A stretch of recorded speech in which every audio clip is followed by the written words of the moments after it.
Banded dead bugs. Attach a long loop band to a rack. You're going to wrap it around there twice. Then you're going to place your foot inside the band so that the band is positioned right at the ankle joint on the top of your foot. Crawl out until your banded leg can be straight and still have some tension on that band.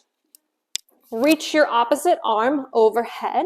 As you exhale, bring your elbow towards your knee, crunch until you can feel all these abdominal muscles, and then control as you reach back outwards. The main goal is to try to keep your torso relatively neutral. So yes, you're going to have some back rounding when we crunch in, but as we come up, I really want you to stay in that neutral position and try not to do too much movement of the lower back and the upper back. So when we put it all together, it looks like arm overhead, leg extended, exhale as you bring knee to elbow,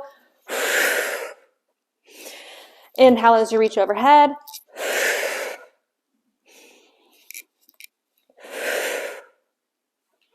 complete 4 reps on that side, take a little rest, and then try the other side.